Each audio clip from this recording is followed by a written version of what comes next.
أشهد أن لا إله إلا الله وأشهد أن محمدا رسول الله. اللهم صل وسلم على سيدنا محمد خاتم الأنبياء والمرسلين وعلى آله وصحبه أجمعين. أما بعد، أعوذ بالله من الشيطان الرجيم. بسم الله الرحمن الرحيم. يا أيها الذين آمنوا اتقوا الله حق تقاته ولا تموتن إلا وأنتم مسلمون. Subhanaka la ilma lana illa ma 'allamtana innaka antal alimul hakim. Rabbi shrah li sadri wa yassir li amri wahlul 'uqdatam min lisani yafqahu qawli.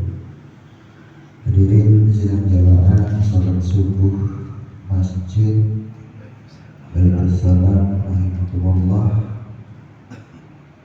Alhamdulillah, puji syukur Allah Subhanahu wa taala. Pada pagi hari ini kita mengawali dengan takarrub, ta'abbud, ibadah kepada Allah Subhanahu wa taala.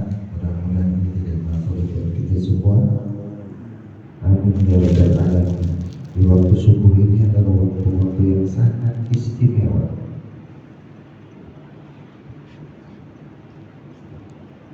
Bahkan kata Rasulullah SAW,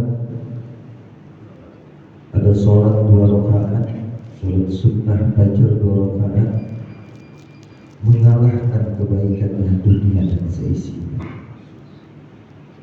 Mafhum hadis rakaataini minal fajri khairan minad dunya wa ma fiha.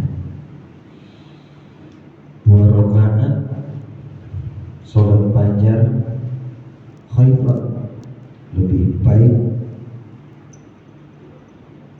daripada memiliki seisi langit, seisi bumi ini. Kenapa? Harta yang kita miliki, sebanyak apapun jabatan yang kita miliki, setinggi apapun pengaruh yang kita miliki, seluas apapun, kalau tidak dibarengi dengan ibadah kepada Allah Subhanahu wa taala, laknatullah yang ada. Ad-dunya mal'unun lil ibadah. Dunia itu dilaknat sama Allah, terkecuali yang dipakai ibadah. Maka dari itu ibadah mempunyai nilai yang sangat tinggi di hadapan Allah Subhanahu wa taala.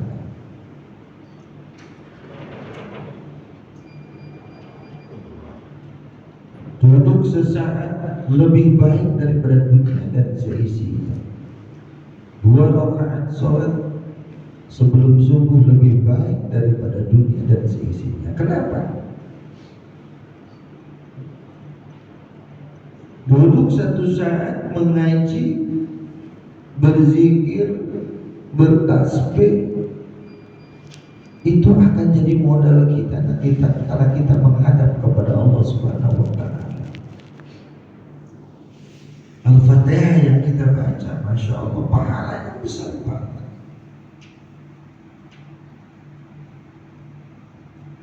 Sholat 2 rakaat lebih baik daripada dunia dan seisinya, ini berat sekali untuk dilaksanakan. Kata Rasul, orang munafik tidak bisa melaksanakan hal seperti itu. Kenapa? Harta yang kita miliki, kita belikan mobil yang mewah jadi rongsokan, Pak. Diberikan baju jadi gompalan, dimakan, kemana perginya? Makanya dilaknat kalau tidak dipakai ibadah kepada Allah Subhanahu wa taala. Makanya alhamdulillah saudara kita yang baru pulang dari umrah, Masya Allah, malaikat masih muter-muter di asfalnya. Seharusnya tahu siapa antum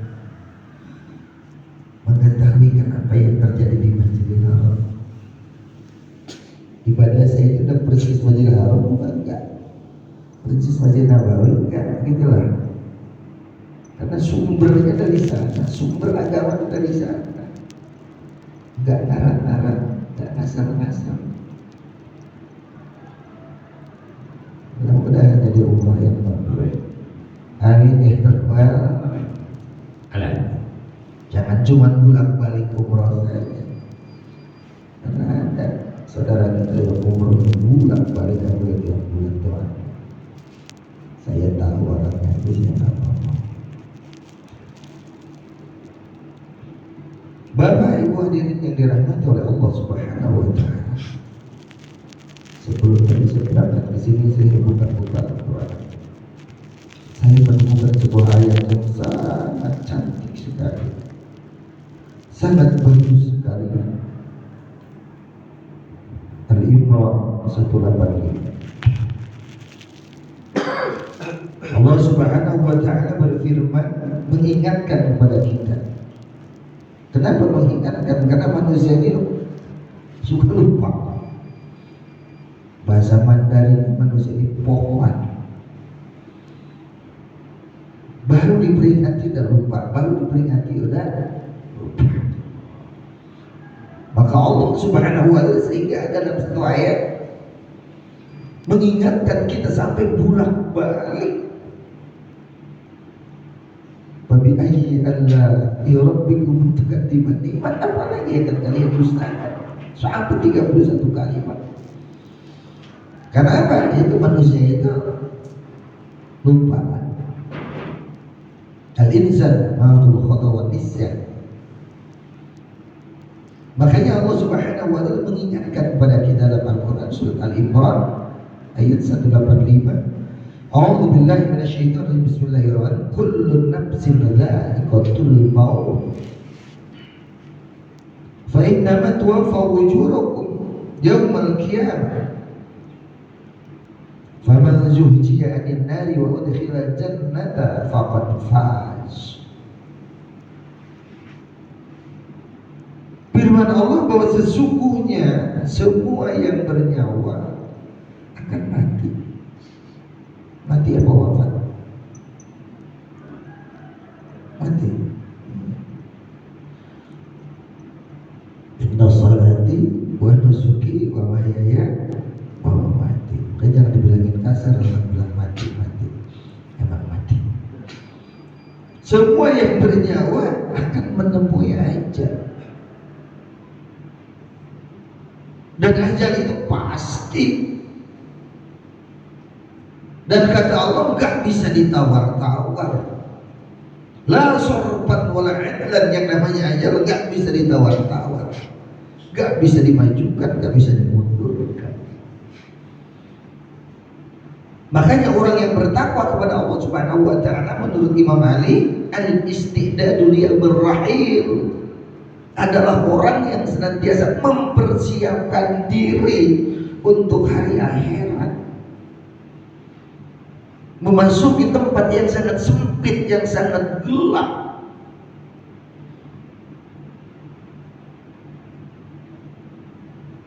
Orang yang sukses dia akan dimasukkan ke dalam surga. Faman zuhziha 'anil nari wa udkhilal jannah faqad faz. Siapa orang yang dijauhkan dari neraka, dimasukkan ke dalam surga, faqad faz. Dia orang yang beruntung. Siapa orang yang beruntung? Qad aflahal mu'minun. Beruntung orang yang beriman. Berarti modalnya adalah iman. Wa basyiril ladzina amanu wa 'amilus shalihati anna lahum jannatin tajri min tahtiha al-anhar. Sukses bahagia siapa? Orang yang beriman, yang beramal soleh. Bagi mereka adalah kebahagiaan. Surga akan diberikan oleh Allah Subhanahu wa taala. Tentunya orang yang tidak akan meraih kebahagiaan adalah orang yang terjerumus ke dalam api neraka. Maka untuk kali ini saya akan kasih judul itu orang-orang yang celaka. Siapa Siapa orang yang celaka? Pertama adalah orang-orang yang sombong. Sampai-sampai kata Rasulullah, la yadkhulul jannata man kana bi qalbihi misqala dzarratin min kibr. Tidak akan masuk surga siapa saja orang yang ada di dalam hatinya sebesar biji zarrah dari kesombongan. Artinya jauhi sifat sombong ini. Jangan merasa saya paling hebat, saya paling pintar, saya paling taat, saya paling. Hindari itu. Karena sebesar biji zarrah saja akan menghalangi seseorang dari ampunnya Allah Subhanahu wa ta'ala. Dan orang yang sombong sesungguhnya adalah orang yang tidak mau beribadah kepada Allah Subhanahu wa ta'ala. Orang yang tidak mau bersyukur kepada Allah Subhanahu wa ta'ala. Karena kata ulama yang namanya syukur itu adalah ayyarji'al insan ila rabbih. Orang yang bersyukur itu adalah orang yang senantiasa kembali kepada Allah Subhanahu wa ta'ala. Mudah-mudahan kita semua senantiasa mensyukuri segala sesuatu yang diberikan oleh Allah Subhanahu wa ta'ala. Tandanya syukur adalah segala sesuatunya digunakan untuk ibadah kepada Allah Subhanahu wa ta'ala. Badan sehat gunakan untuk ibadah. Waktu sempat gunakan untuk beribadah. Harta yang ada gunakan untuk beribadah. Ya ibadi, inna khalaqnakum lil ibadah fala tal'ab wa tumintu rizquka. Dalam hadis qudsi. Wahai hamba-hambaku, kata Allah, aku ciptakan kalian untuk beribadah. Fala tal'ab, jangan banyak main, jangan bermain-main, jangan senda gurau. Wa tumintu rizquka, urusan rizkimu telah kuatur, kata Allah Subhanahu wa ta'ala. Jangan khawatir kita gara-gara ke masjid kehilangan rezeki. Jangan khawatir kita pergi umroh habis duit kita. Tidak, dijamin oleh Allah Subhanahu wa ta'ala. Bahkan siapa orang yang berhaji, siapa yang berumrah, maka segala sesuatu akan digantikan oleh Allah Subhanahu wa ta'ala. Amin ya rabbal alamin. Yang kedua adalah orang yang tidak akan masuk surga itu adalah seorang anak yang tidak hormat kepada kedua orang tua, anak yang durhaka kepada kedua orang tuanya. La yadkhuluna jannata la'aqul walidain, tidak akan masuk surga adalah anak yang durhaka kepada kedua orang tuanya. Ayat tentang orang tua ini selalu disandingkan oleh Allah Subhanahu wa ta'ala. Wa'budullah wa la tusyriku bihi syai'an wa bil walidaini ihsan. Bahwa hak Allah kepada kita adalah pertama beribadah kepada Allah Subhanahu wa ta'ala. Wa la tusyriku bihi syai'an, dan janganlah kita syirik dengan sekecil apapun. Wa bil walidaini ihsan, dan berbuat baiklah kepada kedua orang tua. Kenapa? Asbab kita ada orang tua. Dan seorang anak tentunya senantiasa menyusahkan kedua orang tuanya, mulai dari dalam kandungan sampai dia melahirkan, sampai dia masa kanak-kanak, masa remaja, masa tua, terus kita orang tuanya disusahkan. Makanya siksa Allah yang akan ditampakkan di dunia, apalagi nanti di akhirat, adalah seorang anak yang tidak berbakti kepada kedua orang tua. Bagaimana cara berbaktinya? Ya, ketika orang tua kita masih ada, hormati dia, muliakan dia, minta ridhonya kita. Setelah orang tua kita tidak ada, doakan, mohonkan ampun kepada Allah Subhanahu wa Ta'ala. Berbuat baiklah kita. Karena orang yang telah meninggal dunia, mal mayyitu fi qabrihi kal gharikil mughawwis. Sesungguhnya orang yang telah meninggal dunia itu bagaikan orang yang tenggelam, kata Rasul. Apa yang harus kita lakukan kepada orang yang tenggelam? Tentunya bantuan. Sekecil apapun bantuan mempunyai nilai yang sangat tinggi. Maka ada perkara-perkara yang ditunggu oleh ahli kubur, oleh almarhum. Apa yang ditunggu? Doa dari keluarganya, doa daripada anak-anaknya, orang tuanya, istrinya, keluarganya, muslimin dan muslimah. Makanya kita sering berdoa kepada Allah Subhanahu wa Ta'ala, Allahumma ighfir lil muslimina wal muslimat wal mu'minina wal mu'minat. Kalau kita ingin didoakan kelak, maka banyak-banyaklah kita berdoa. Jika kita ingin disayangi, didoakan, doakan juga dari sekarang. Jika kita ingin disayangi oleh anak-anak kita, sayangi orang tua kita. Karena kata Rasul, birru aba'ukum tabirru abna'ukum. Sayangilah kedua orang tuamu, nanti pasti anak-anakmu juga akan menyayangimu. Artinya apa? Bahwa kehidupan kita adalah cerminan.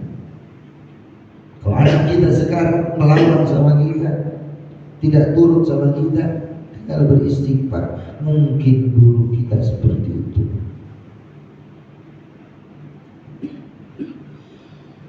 Karena sabda Rasul nggak bakal bohong. Firman Allah itu hak, tidak akan bohong.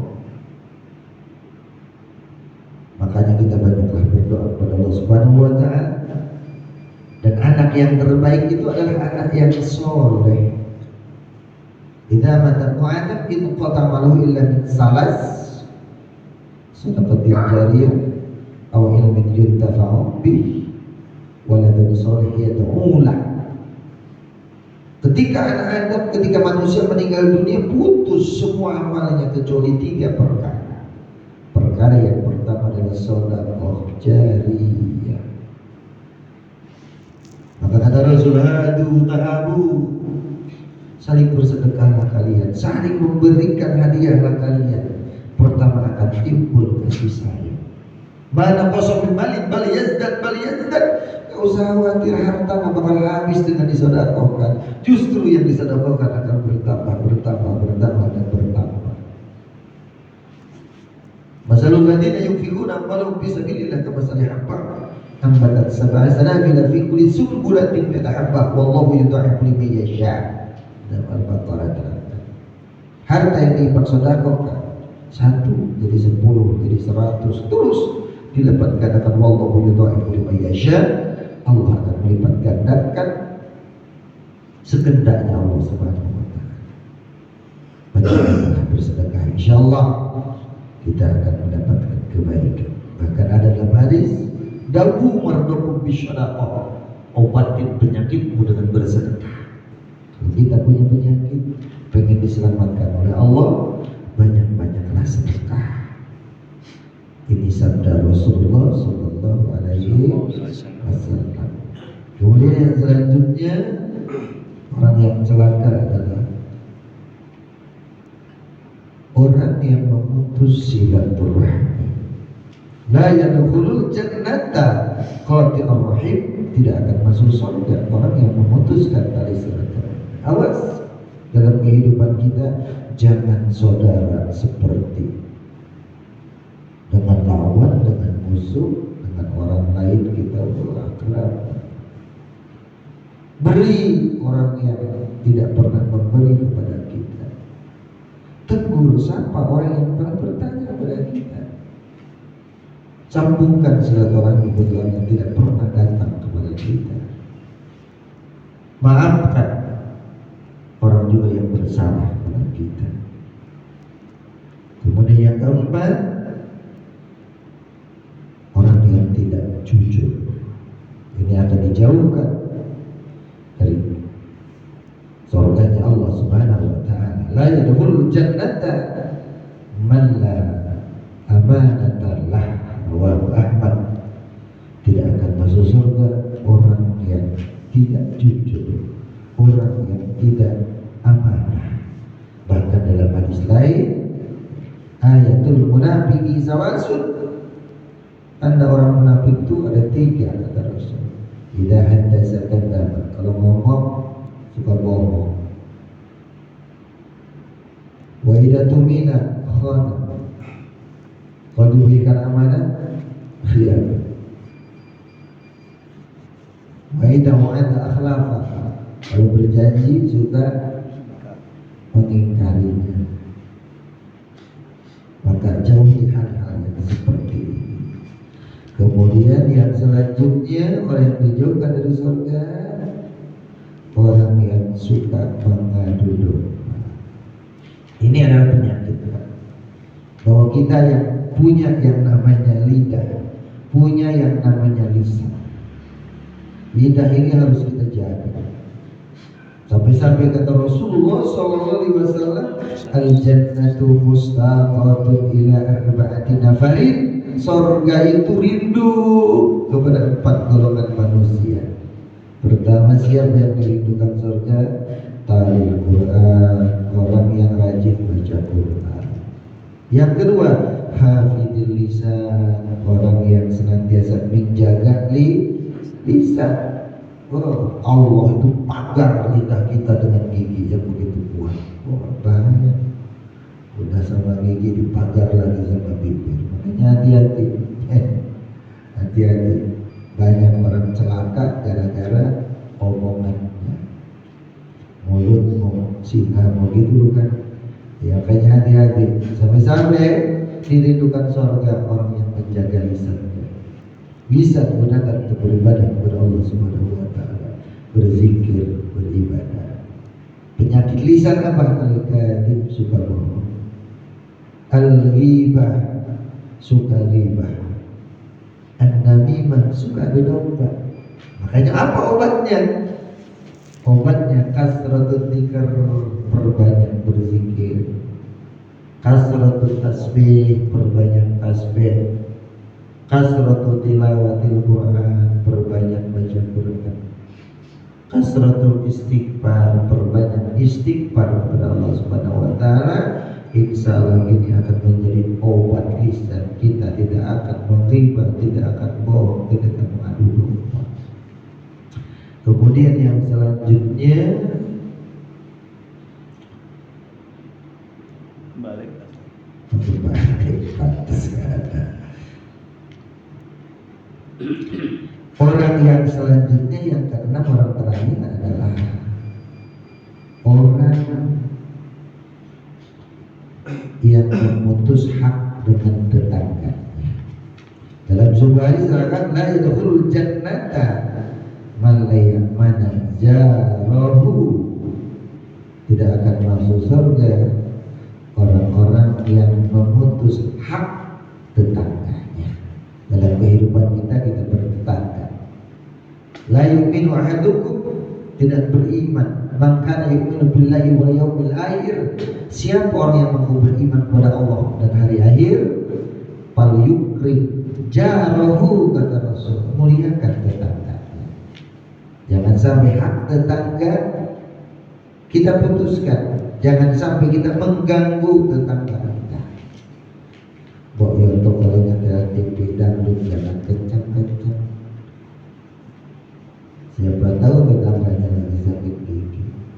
Rumah tetangga kita di belakang kita, paretan comberannya jangan ditutup.